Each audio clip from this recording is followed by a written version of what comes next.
What's going on Facebook? Hang out for a little bit, stuck in traffic, hang out for a little bit. People kind of get on. Most people watch later anyway. Don't even hop on directly on live.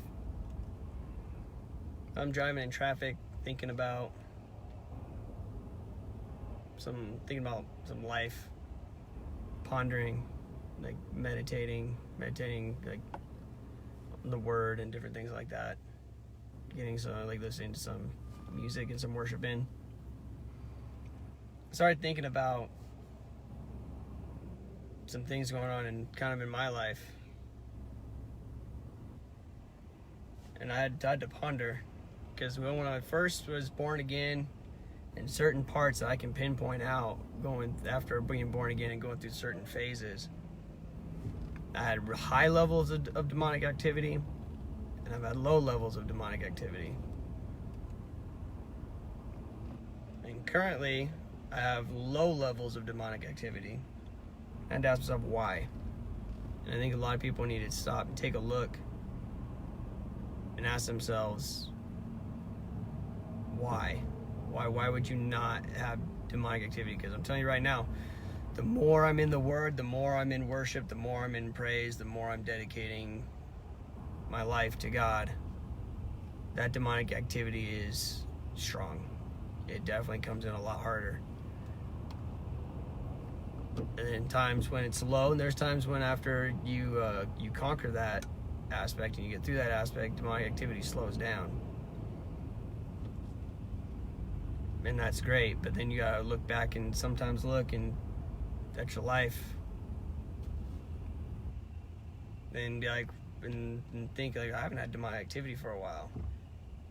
Start thinking about, is that might be because they're secretly under the rug and you've been just letting demonic activity happen. You've been more receiving of sin. You've been more just okay with it. You've been more just accepting of it, not actually coming against it, not actually coming against the sins, not actually coming against the demonic activity, and more so allowing it to happen.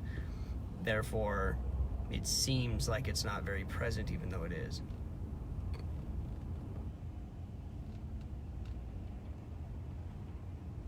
So this is something I was thinking about. I thought I'd share it so people can start thinking about when you got a lot of demonic activity going on in your life. Think about what you're doing too. Like what are you doing? You might not be praying, and might not be worshiping, and might not be, going after God, and you're just doing something else that's causing an open door for demonic activity to come through. That's one reason.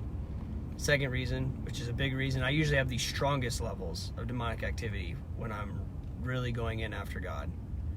That's when I really get a lot. Really, like, a lot of demonic activity, like crazy demonic activity. I don't know if I did a live about one really crazy one that happened to me a little while ago. Probably afterwards it felt pretty cool because the way it was conquered. So this is like an example, like everyone could probably relate when you have a dream and that dream is like super, like it's real, and it is, I'm telling you, it is real. When you have that, and it's like I was there, like I was dreaming, but I was there. You were there, like that was something that happened. That's why you could feel everything, the wind on your face, you could feel every touch, you could feel every movement, because you were there.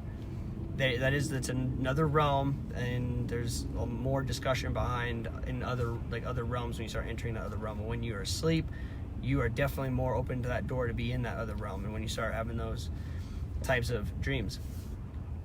So, not make a longer dream short, it was a very demonic dream. So I'm like going through all these different trials to like a haunted house. It seemed like it was like, and then coming towards the end where it got crazy, there was these two super attractive females, and they were trying to get me to, have sexual activity with them. And it didn't click with me like right away. At first I was just kind of like in nothingness. Like I was just kind of like sitting there in the dream, just like, this is weird. Like I kept thinking like it was a weird situation. And then it clicked. I realized, even I was still asleep, but I was still conscious. Like I understood I was sleeping. I understood what was happening, and I understood that these were demons trying to get me to commit adultery, like in my sleep. So as soon as I realized that, I'm laying on the ground. Nothing physical, like sexual or anything like that happened. I'm laying on the ground. The two demon females are standing up. They're like in the corner of the room. And I was like, and I can't move, by the way. No, they're not on top of me yet, but I can't move. So I'm like, thou shalt not commit adultery. And then that's when the one keeps standing there, and the other one comes over and actually like straddles me and gets on top of me. I'm like, no, thou shalt not commit adultery. And I can't move. Like, the demon's holding me down. I got weight on me. I can't move. And the demon, as I keep saying, thou shalt not commit adultery, the demon starts getting pissed off, and the face starts to get distorted. Like the true vision of the demon started coming out, and the face started having distortions, and same with the other one. Eventually, I started getting pissed off because I'm like, this demon's not letting me up, and I started getting really frustrated. And I took my hand and I slammed my hand against the demon's face. And I stood, and when I did that, I stood up. I just like lifted up. I didn't even like stand up. I like lifted up, and with my hand, the demon had her legs wrapped around me, and I had my hand on her face, and I cast her out. I'm like, I'm gonna cast you out in the name of Jesus. And I was saying it with power, and I just kept going. And I was like power and like faith. And my hand started burning the face of the demon, and the demon started flailing like a fish on my body. That other demon took off, like just disappeared. And then this demon had a crazy scorching scream, like as I was doing this and casting this demon out. And it had and when I woke up and came to, it felt like this dream was at least, you have those dreams where it felt like you were gone an entire day, or days, plural, like that long. It felt that long. It felt like a really long duration of time. And I came to, and then I look over, and my wife's awake and everything's still there. And I just asked her, how long have I been asleep? And she was like, 15 minutes. I was only asleep for 15 minutes, and all this happened, and I was under major demonic attack. At this point in time, I was really like going after the Lord like hard. Like I was seeking his face. Like I was deep in fasting, deep in prayer, deep in his word, like just really going at him. And there was all other demonic things going on at that time, but that was like one of the big, really more surreal moments. And afterwards, like I was like, that was crazy at first. Then also later on, like that was acting. Then I started like, that was pretty cool. Like that demonic activity is not very cool, but it was cool. Like I conquered, like how I just came up and conquered a demon, like for real. Like it wasn't something you kind of like, maybe it was a demon, maybe you're trying to cast out something that was like, it was a demon, and I was under attack, and I conquered that demon. Not only did I conquer that demon, I laid a smack down on that demon. And so that part felt pretty cool that I took that on. And then I'm going and looking at other channels, and then afterwards, like I didn't have, like I cast that demon out. That demon was done, and I went a good duration of time where there was no activity at all. Like I was seeing God, like everything's good. Then currently going through a phase of where I still pray, I'm still like in the Word, but I haven't been seeking his face very much, like I should be. And it's not a lot of demonic activity, and it just like I was thinking about it, and I'm like, and I started looking at myself, looking at different things around me, looking at things in my environment, and I started thinking about it, like I have been more accepting of sin around me and in my life. And that could be more of a factor of why maybe there hasn't been really too much demonic activity. And then there's time you can even ask people who are in my house. There's things been going on in my house during these time frames when I'm really going after God, and demons try to make their appearance. They hear things moving in the house. people sleeping and they're like making noise in the room, like my daughter's room. I built my daughter a bunk bed, and a friend of ours was staying in there and could hear somebody on the bunk bed. It was crazy. My daughter claims to hear stuff in the closet, like things moving around in the closet, and these kind of things that go around and happen strongly. They get way more intense. The more I seek God, the more intense they get. And the same equal aspect of them possibly getting just as intense, except for you're not seeking after God, is if you're actually deliberately opening doors on purpose. And that's going in just the complete opposite direction, and not just like casually, just going on in life and things coming in. This main point is just like when you start thinking about your life, like if you feel like your life's really calm, not a lot of demonic activity, you don't have a lot of fight going on, look at it. If you're like, I'm seeking God, I'm seeking his face, I'm in his word and everything, you're like, okay, I probably don't have demonic activity because I have a barrier around me because I'm seeking God, and there's that protective spiritual realm around me. And this has to be a complete honest look at your life and what you're going through. And then you gotta look back, or is it because maybe I'm letting it in? Like maybe I'm letting things, and I'm okay with sin, and since you're being so okay with the sin around you, and you're being so okay with, like, you're not really putting up any type of fight, so they're just hanging out. Like they're not like, why do we need to? We don't need to raise anything. We don't need to stop him from anything. Look at maybe you're not seeking God enough. You're not doing enough. I mean, that's a good gauge for me. Anyway, if I'm not under attack, I start asking questions about myself. Because like I said, it's a war zone. If you're not battling, if you're not at war, you might want to think about it. And also, finally figured out, side note, I finally found something that told me how to convert my Facebook lives to get them onto YouTube. I knew you could do it, but for some weird reason I could not find it or figure out. But there's one specific little trick you got to do in order to get the download, which is ridiculous. Which is like, it's such a little thing and it's so stupid. But finally, someone revealed that in a video, and so I'm able to do that. So now I'm really gonna start going and pushing and like putting the link out there to grow the YouTube channel. Now I do that because it's been more so difficult. It's more kind of been a little difficult process, and also you got other life things that go on. But so I'm gonna be putting that out there. Once I start putting out I'm gonna put out the link, the YouTube link. If people can just go on there and just put some likes, put some like legit comments. I don't want people to just go put random comments for fun, like legit comments on there, like anyone asking questions, or then like share the links. I want to reach people as much as possible in any way possible, and I'm still praying, and God's still guiding me on how specifically to do that in the best way, shape, or form. I don't necessarily feel called to do super in-depth like Bible studies, and a reason for that, like I can do them, and I'm more than willing to do them. If someone's like, hey, I would like to sit down with you and do it, or virtual, whatever, I'm absolutely okay with that. I love doing that. But there's people out there who have phenomenal content on subjects and do a phenomenal job on research and stuff and things on certain subjects.